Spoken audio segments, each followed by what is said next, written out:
ನಮಸ್ಕಾರ. ಇದು ಸುದ್ದಿ ವಿಶ್ಲೇಷಣೆ ಅಕ್ಷಯ ಪಟ್ಟಿದ್ದು ನನ್ನ ಡಿಜಿಟಲ್ ವಾಹಿನಿ ಸುದ್ದಿ TV.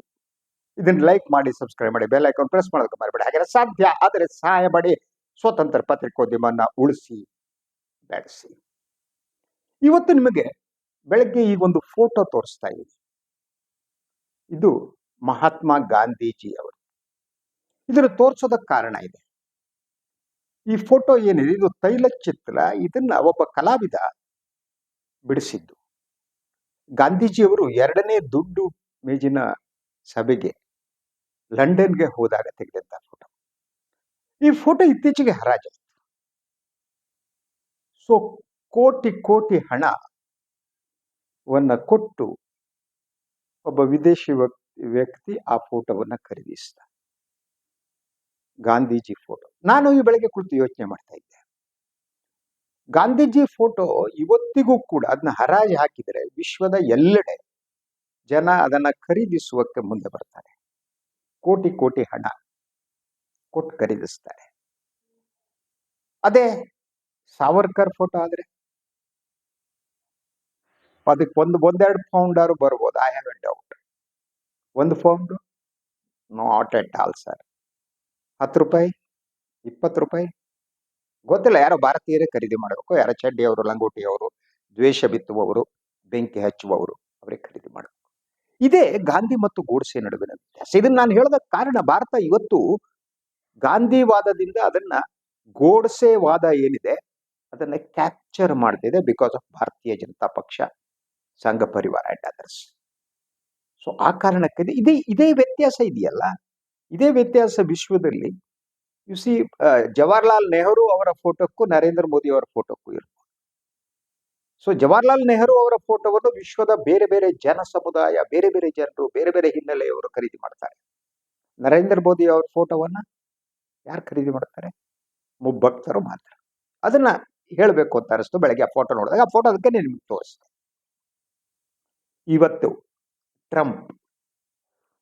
Donald Trump. So Donald Trump ಅವರು ಭಾರತದ ಒಂದು ರೀತಿಯ ಬೆಂಬಿಡದ ಬೇತಾಳ ಆಗಿದ್ದಾರೆ. ಅವರು ವಾರಕ್ಕೆ 1 ಸಲ ಆದರೂ ಭಾರತವನ್ನ ಇಕ್ಕಟ್ಟಿಗೆ ಸಿಲುಕಿಸುವ ಒಂದು ಹೇಳಿಕೆಯನ್ನು ನೀಡುತ್ತಿದ್ದಾರೆ. ಸೊ ಅವರು ಇತ್ತೀಚೆಗೆ ನೀಡಿದ ಹೇಳಿಕೆ 2 ದಿನಗಳ ಹಿಂದೆ, ಭಾರತ ಮತ್ತು ಪಾಕಿಸ್ತಾನದ ಸಂಘರ್ಷದಲ್ಲಿ 5 ಯುದ್ಧ ವಿಮಾನಗಳು ನೆಲಕ್ಕೆ ಉರುಳಿದೆವು.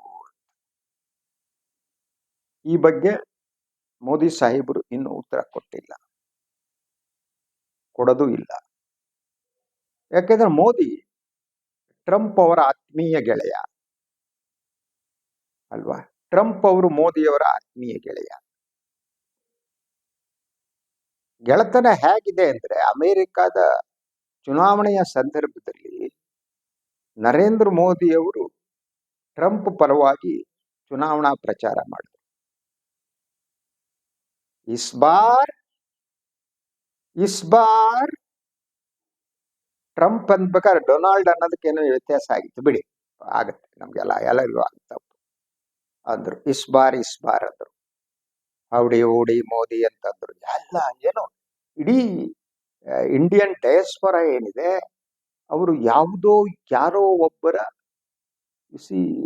ಅಣತಿಯಂತೆ ವರ್ತಿಸ್ತಾ ಇತ್ತು. ಇಡೀ ಕ್ರಿಯೇಟ್ ಮಾಡೋದು ಪಬ್ಲಿಸಿಟಿ, ಸಿಸ್ಟಮ್ಯಾಟಿಕ್ ಪಬ್ಲಿಸಿಟಿ, ಸೇಲೆಬಿಲಿಟಿ, ಹೋಗೋದು ಬರೋದು, ಟ್ರಂಪ್ ಅಂದ್ರು. ಸೊ ಇಬ್ರು ಹೇಳಿದ್ರು ಅದನ್ನ. ಮೋದಿ ಟ್ರಂಪ್ ಅವರಿಗೆ ಗೆಳೆಯ ಆದ್ರು, ಟ್ರಂಪ್ ಅವರು ಮೋದಿ ಅವರಿಗೆ ಗೆಳೆಯ ಆದ್ರು. ಇದು ಯಾವ ಸೀಮೆ ಗೆಳತನ ಸ್ವಾಮಿ? ಯಾವ ಸೀಮೆ ಗೆಳತನ ಇದು? ಭಾರತ ಪಾಕ್ ಯುದ್ಧದ ನಂತರ, ಸಂಘರ್ಷದ ನಂತರ ಟ್ರಂಪ್ ಸಂಪೂರ್ಣವಾಗಿ ಪಾಕಿಸ್ತಾನದ ಜೊತೆ ನಿಂತುಬಿಟ್ರು. ಅದು ಯಾವ ಮಟ್ಟಿಗೆ ಅಂದ್ರೆ ಗೊತ್ತಿದ್ದೇನೆ. ಮುಲ್ಲಾ ಮುನೀರನ್ನ ಕರೆದ್ಬಿಟ್ಟು ವೈಟ್ ಹೌಸ್ ನಲ್ಲಿ ಊಟ ಕೊಟ್ಟಿದ್ ಮಾತ್ರ ಅಲ್ಲ, ಇತ್ತೀಚೆಗೆ ಪಾಕಿಸ್ತಾನದಲ್ಲಿ ಒಂದು ಚರ್ಚೆ ನಡೀತಾ ಇದೆ. Trump is coming to Pakistan ಅಂತ. ಸೆಪ್ಟೆಂಬರ್ ನಲ್ಲಿ ಪಾಕಿಸ್ತಾನಕ್ಕೆ ಟ್ರಂಪ್ ಭೇಟಿ ಕೊಡ್ತಾರೆ ಅನ್ನೋದು ಒಂದು ಸೆಲಿಬ್ರೇಷನ್ ಟೈಪ್ ಪಾಕಿಸ್ತಾನಿ ಮಾಧ್ಯಮಗಳು ಅದ್ರ ಬಗ್ಗೆ ಚರ್ಚೆ ಮಾಡ್ತಿವೆ. ಆದ್ರೆ ನಿನ್ನೆ ವೈಟ್ ಹೌಸ್ ಒಂದು ಸ್ಪಷ್ಟನೆ ನೀಡಿತು. ಸೊ ಟ್ರಂಪ್ ಈಗ ಬರ್ತಾ ಇಲ್ಲ ಅಂತ. ಈಗ ಬರ್ತಾ ಇಲ್ಲ ಅಂದ್ರೆ ಸೆಪ್ಟೆಂಬರ್ ಬರ್ತಾ ಇಲ್ಲ, ಬರಬಹುದು. ಅಂದ್ರೆ ಟ್ರಂಪ್ ಆದ್ಯತೆಯನ್ನ ಗಮನಿಸಿ. ಅವರಿಗೆ ಪಾಕಿಸ್ತಾನದ ಆದ್ಯತೆ. ಸೊ ಆದ್ರೆ ಈ ರೀತಿಯ ತರಲೆಗಳನ್ನ ಮಾಡ್ತಿರುವಂತ ಡೊನಾಲ್ಡ್ ಟ್ರಂಪ್ ಏನಿದ್ದಾರೆ, ಅವರನ್ನ ಪ್ರಶ್ನಿಸುವ ಒಂದೇ ಒಂದು ಹೇಳಿಕೆ ಪ್ರಧಾನಿ ನರೇಂದ್ರ ಮೋದಿ ಅವರಿಂದ ಬಂದಿಲ್ಲ. ವಿದೇಶಾಂಗ ಸಚಿವ ಜೈಶಂಕರ್ ಅವರಿಂದ ಬಂದಿಲ್ಲ. Trump Trump Trump Trump Trump. ಅದೇ ರೀತಿ ಟ್ರಂಪ್ ವಿಜಯಕ್ಕಾಗಿ ಯಾರ್ಯಾರು ಹೋಮ ಯಾಗ ನಡೆಸಿದ್ರು, ಅವರು ಬಲಪಂಥೀಯ, ನಾವು ಬಲಪಂಥೀಯ, ಮೋದಿ ಅವರ ಸ್ನೇಹಿತ ಆತ್ಮೀಯ. ಟ್ರಂಪ್ ಆಯ್ಕೆಯಾಗಿ ಬಂದ್ರೆ ಪಾಕಿಸ್ತಾನ ಚೆಚ್ ಹಾಕ್ಬಿಡ್ತಾರೆ, ಚೆಚ್ ಒಗದ್ ಬಿಡ್ತಾರೆ ಬಿಡ್ರಿ. ಅಷ್ಟೇ, ಟ್ರಂಪ್ ಬಂದ್ರು, ಮೋದಿ ಟ್ರಂಪ್ ಸೇರಿದ್ರು, ಪಾಕಿಸ್ತಾನ ಸರ್ವನಾಶ ಹೋಯ್ತು ಅಂದ್ರು. ಇವು ಎಲ್ಲ ಯಾಗಗಳು ನಡೀತು. ಬಿಸಿ ತುಪ್ಪ ತಂದು ಸುರಿದು ಸುರಿದು ಸುರಿದು ಹಾಕಿದ್ರು, ಯಾಗಕ್ಕೆ ಅಗ್ನಿಗೆ ಹಾಕಿದ್ರು. ಎಲ್ಲರೂ ಹೊರಗಡೆ ಬಂದ್ರು, ಇವು ನಾರ್ಮಡಿ ಬಿಟ್ರು, ಆರತಿ ಮಾಡಿದ್ರು ದೇವರಿಗೆ. ಆಯ್ತು, ಇವರ ಪೂಜಾ ಫಲವೋ ಏನೋ ಗೊತ್ತಿಲ್ಲ. ಟ್ರಂಪ್ ಬಂದ್ರು, ಬಂದ್ಮೇಲೆ ಮೊದಲ ಗೂಟ ಹೊರತೆ ಭಾರತ. ಏನಂತೀರಿ ಇದಕ್ಕೆ? ಸೊ ನಾನು ಇದನ್ನ ಸ್ವಲ್ಪ ವ್ಯಂಗ್ಯವಾಗಿ ಹೇಳ್ತಾ ಇರೋದು, ನಾನು ದೇಶ ಪ್ರೇಮಿ, ನನಗೆ ಒಳಗಾಗ್ತಿರುವ ದುಃಖ ಇದು. ನಾವು ಅನಾಥರಾಗ್ಬಿಟ್ವಿ ನಮ್ಮ ವಿದೇಶಾಂಗ ನೀತಿಯ ವೈಫಲ್ಯದಿಂದ. ಅದಕ್ಕೆ ನೋಡಿ, ಎಲ್ಲಾ ಕಡೆ ಹೋಗ್ಬಿಟ್ಟು ಪಾಕಿಸ್ತಾನವನ್ನು ಹಿಂಗ್ ಮಾಡ್ತಾ ಇದ್ದವರು ಈಗ ಜೈಶಂಕರ್ ಚೀನಾಕ್ ಹೋಗ್ತಾರೆ. ಚೀನಾಕ್ ಹೋಗ್ಬಿಟ್ಟು ಅಲ್ಲಿ ಶಿ ಜಿಂಗ್ಪಿಂಗ್ ಭೇಟಿ ಮಾಡ್ತಾರೆ. ನಮ್ಮ ಸಂಬಂಧ ಸರಿ ಆಗ್ಬೇಕು, ಚೀನಾ ಜೊತೆ ಒಂದಾಗಬೇಕು, ನಾವು ಒಂದಾಗ್ಬೇಕು ಅಂತ ಹಪಿಸ್ತಾರೆ. ಆದರೆ ಇದೇ ಚೀನಾ ಶಸ್ತ್ರಾಸ್ತ್ರವನ್ನ ಪಾಕಿಸ್ತಾನಕ್ಕೆ ಕೊಟ್ಟಿದ್ದು. ಶಸ್ತ್ರಾಸ್ತ್ರ ಕೊಟ್ಟಿದ್ದು ಮಾತ್ರ ಅಲ್ಲ, ಅದನ್ನು ನಾನು ವಿರೋಧ ಮಾಡಲ್ಲ. ಯಾಕಂದ್ರೆ ಎರಡೆರಡು ದೇಶಗಳ ಸಂಬಂಧ ಇರುತ್ತೆ, ಶಸ್ತ್ರಾಸ್ತ್ರವನ್ನು ಖರೀದಿ ಮಾಡ್ತಾರೆ ಅಥವಾ ಫ್ರೀ ಆಗಿ ತಗೋತಾರೆ, ಗಿಫ್ಟ್ ಆಗಿ ತಗೋತಾರೆ, all these things will go. ಅದು ನನಗೆ ಇಂಪಾರ್ಟೆಂಟ್ ಅಲ್ಲ. ಇಂಪಾರ್ಟೆಂಟ್ ಏನು ಅಂದ್ರೆ, ಈ ಶಸ್ತ್ರಾಸ್ತ್ರವನ್ನ ಕೊಡುವುದರ ಜೊತೆಗೆ ಚೀನಾ ಇಂಡೈರೆಕ್ಟ್ ಆಗಿ ಈ ಚುನಾವಣೆಯಲ್ಲಿ ಪಾಲ್ಗೊಂಡಿತ್ತು ಅನ್ನುವ ಮಾತನ್ನ ನಮ್ಮ ಸೇನಾ ಮುಖ್ಯಸ್ಥರು ಹೇಳಿದ್ದಾರೆ. ನಾವು ಇಬ್ಬರ ಜೊತೆ ಯುದ್ಧ ಮಾಡಬೇಕಾಗಿತ್ತು. ಪಾಕಿಸ್ತಾನ, ಮೂವರು ಆಕ್ಚುಲಿ ಅವರು ಹೇಳಿದ್ದು, ಪಾಕಿಸ್ತಾನ, ಚೀನಾ ಅಂಡ್ ಟರ್ಕಿ ಅಂತ ಹೇಳಿದ್ರು. ಅಂದ್ರೆ ಚೀನಾ ಈ ಯುದ್ಧದಲ್ಲಿ ಭಾಗಿದಾರ. ಅದು ಆನ್ ಟೈಮ್ ಇಂಟೆಲಿಜೆನ್ಸ್ ಅನ್ನು ಕೂಡ ಚೀನಾ ಪಾಕಿಸ್ತಾನಕ್ಕೆ ಕೊಡ್ತಾ ಇತ್ತು. ಏನು ಆನ್ ಟೈಮ್ ಇಂಟೆಲಿಜೆನ್ಸ್ ಅಂದ್ರೆ ಪ್ರತಿ ಕ್ಷಣ ಭಾರತ ಏನ್ ಮಾಡ್ತಾ ಇದೆ, ಭಾರತದ ಸೈನ್ಯ ಏನ್ ಮಾಡ್ತಾ ಇದೆ, ಸೊ ಯಾವ್ಯಾವ ನೌಕಾಪಡೆ ಏನ್ ಮಾಡ್ತಾ ಇದೆ, ಏರ್ ಫೋರ್ಸ್ ಏನ್ ಮಾಡ್ತಾ ಇದೆ, ಯಾವಾಗ ವಿಮಾನ ಎದ್ದು, ಯಾವಾಗ ಹಾರ್ತು, ಎಲ್ಲಿ ಹೋಯ್ತು, ಎವ್ರಿಥಿಂಗ್. ಈ ಇನ್ಫಾರ್ಮೇಶನ್ ಚೀನಾ ಪಾಕಿಸ್ತಾನಕ್ಕೆ ಕೊಡ್ತಿತ್ತು. ಆ ಕಾರಣಕ್ಕಾಗಿ ಮೊದಲು ಯಾವಾಗ ಭಾರತದ ದಟ್ ವಿಮಾನಗಳು ಹಾರಾಡಬೇಕು, ಆ ಸಂದರ್ಭದಲ್ಲಿ ಸೇನೆಯ ಹೇಳಿಕೆಯ ಪ್ರಕಾರ,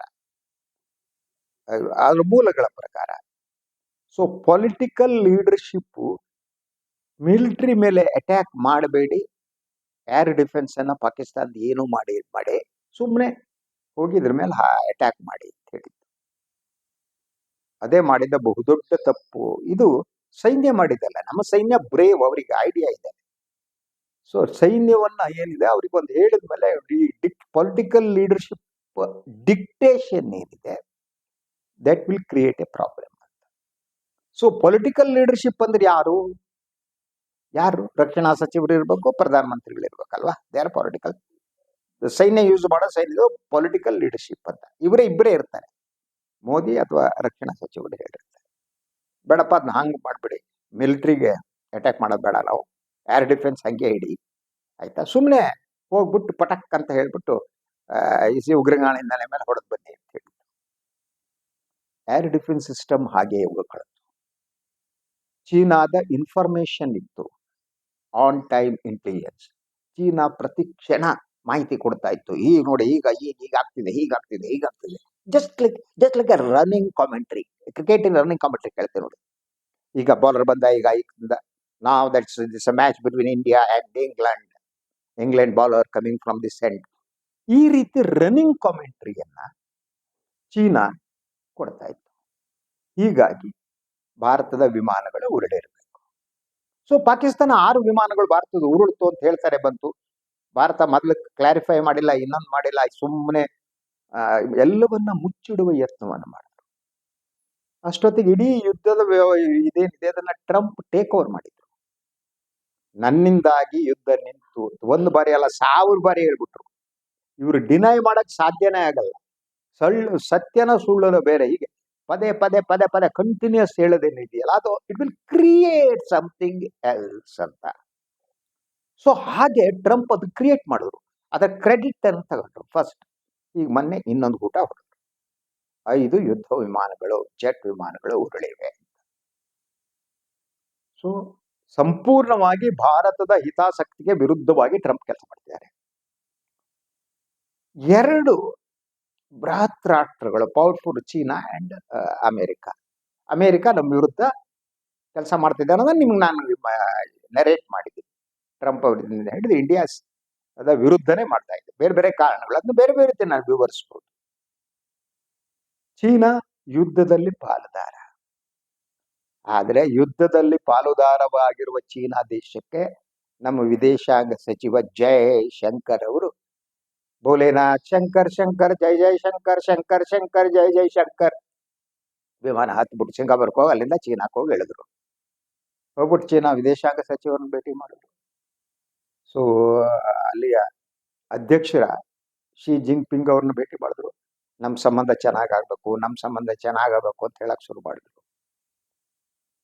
ಇದು ಐರನಿ ಅಂದ್ರೆ ಈ ದೇಶದ ಒಳಗಡೆ ಚೀನಾದ ವಿರುದ್ಧ ಸದಾ ಮಾತನಾಡ್ತಾ ಬರ್ತಾ ಇರೋದೇ ಸಂಘ ಪರಿವಾರ, ಕಮ್ಯುನಿಸ್ಟ್ರು, ಕಳ್ಳರು, ಸುಳ್ರು, ಅವರು ಇವರು ಅಂದ್ರು. ಆದ್ರೆ ಚೀನಾದ ಜೊತೆ ವ್ಯಾಪಾರ ಕಂಟಿನ್ಯೂ ಆಗ್ತಾ ಇತ್ತು.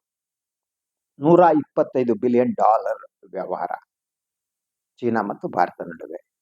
ಚೀನಾದ ಬಹುತೇಕ ಮೊಬೈಲ್ಗಳು ಎಲ್ಲ ಕೂಡ ಭಾರತ ಮಾರುಕಟ್ಟೆಗೆ ಲಗ್ಗೆ ಇಟ್ಟಿವೆ. ಸೊ ಈ ಬಹುತೇಕ ಭಾರತದಲ್ಲಿ ಅದನ್ನ ಮೋದಿ ಅವರು ನೀವು ಯೂಟ್ಯೂಬ್ದಲ್ಲಿ ನೋಡ್ಬೋದು ಅವ್ರ ಹಳೆ ಭಾಷಣಗಳಲ್ಲಿ. ಸೊ ನಮ್ಮ ಗಣೇಶನ್ ಕೂಡ ವಿದೇಶದವ್ರು ಕಳಿಸ್ತಾರೆ. ಹೌದು, ಗಣೇಶನ್ನ ಚೀನಾನೇ ಮಾಡಿ ಕಳಿಸುತ್ತೆ. ಚೀನಾದ ಗಣೇಶನನ್ನೇ ನಾವು ಪೂಜೆ ಮಾಡೋದು. ಸಣ್ಣ ಸಣ್ಣ ಇಷ್ಟೇ ದೊಡ್ಡದು ಬರುತ್ತೆ ನೋಡಿ, ಸ್ಮಾಲ್ ಗಣೇಶಸ್ ನೀವು ನೋಡ್ಬೋದು. ಇದರಲ್ಲಿ ಬುದ್ಧನನ್ನ ಅವರೇ ಕೊಡ್ತಾರೆ. ಲಾಫಿಂಗ್ ಬುದ್ಧ ಇದೆ, ಅದು ಅವರೇ ಕೊಡ್ತಾರೆ. ಬಹುತೇಕ ನಮ್ಮ ಪೂಜಾ ಸಾಮಗ್ರಿಗಳು ಎಲ್ಲ ಏನಿದೆ ಚೀನಾದಿಂದ ಬರ್ತವೆ. ಇನ್ನೊಂದು ಕಡೆ ಚೀನಾವನ್ನ ಬೈಕಂಡ್ ಹೋಗ್ಬಿಟ್ಟು ಈಗ ಫಜೀತಿ ಸಿಕ್ಕಾಕಬಿಟ್ಟು ಅವರು ಇಲ್ಲ, ಇವರು ಇಲ್ಲ, ನಮಗೆ ಯಾರು ಇಲ್ಲ ಅಂದ್ಕೊಂಡು ಈಗ ಅಮೇರಿಕ ಟ್ರಂಪ್ ಗೆಳೆಯ ಅಂತ ಅವನ ಹತ್ರ ಹಿಂದ್ ಓಡಿಸ್ಕೊಂಡು ಅವನು ಭಾರತ ಹಿತಾಸಕ್ತಿಗೆ ಈಗ ಟ್ರೇಡ್ ಬೇರೆ ನಡೀತಾ ಇದೆ, ಅದರಲ್ಲಿ ವಿರುದ್ಧ ಕೆಲಸ ಮಾಡೋ ಟ್ರಂಪ್ ನಮ್ಮನ್ನು ಮಳಗ್ಸಕ್ಕೆ ಟ್ರೈ ಮಾಡ್ತಿದ್ದಾರೆ.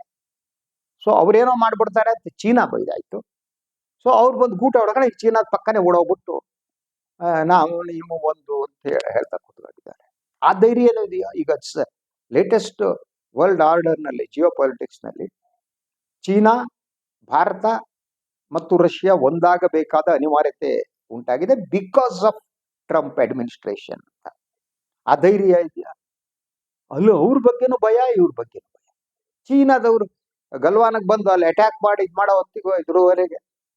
ಸೊ ರಾಜೀವ್ ಗಾಂಧಿ ಒಂದಕ್ಕಿಂತ ಹೆಚ್ಚು ಬಾರಿ ಹೇಳಿದ್ರು, ಭಾರತದ ಕೆಲವು ಪ್ರದೇಶಗಳನ್ನ, ಸಾವಿರಾರು ಚದರ ಮೈಲಿಯನ್ನ ಚೀನಾ ವಶಪಡಿಸಿಕೊಂಡಿದೆ ಅಂತ ಹೇಳಿದ್ರು ರಾಹುಲ್ ಗಾಂಧಿ. ಇದಕ್ಕೆ ಸಂಬಂಧಪಟ್ಟಂತಹ ಉಪಗ್ರಹ ಚಿತ್ರಗಳು ಬಂದ್ವು. ಮೋದಿ ಅವ್ರು ಮಾತಾಡಲ್ಲ, ಅವ್ರು ಇಲ್ಲಿ ಸಾಬ್ರ ಬಗ್ಗೆ ಬೇಕಾದ್ರೆ ಮಾತಾಡ್ತಾರೆ, ಸಾಬ್ರ ಬೈಯೋದಕ್ಕೆ ಬೇಕಾದ್ರೆ ಮಾಡ್ತಾರೆ ಅಷ್ಟೇ. ಬಾಯಿ ಮುಚ್ಚೇ ಇಲ್ಲ, ಚೀನಾ ಬಿಟ್ಟೇ ಇಲ್ಲ. ಟ್ರಂಪ್ ಗೂಟ ಹೊಡೆದ, ಟ್ರಂಪ್ ವಿರುದ್ಧ ಮಾತಾಡಕ್ಕೆ ಹೋಗಿಲ್ಲ. ಮಾತಾಡೋದು ಕಷ್ಟ ಆಗುತ್ತೆ ಗೊತ್ತವರಿಗೆ. ನಮ್ಮವ್ರಿಗೆ ಹಿಂಗೇನೆ ಅಲ್ವಾ, ಟೆಲಿಪ್ರಾಂಪ್ಟರ್ ಇಲ್ಲ ಮಾತಾಡಕ್ಕಾಗಲ್ಲ.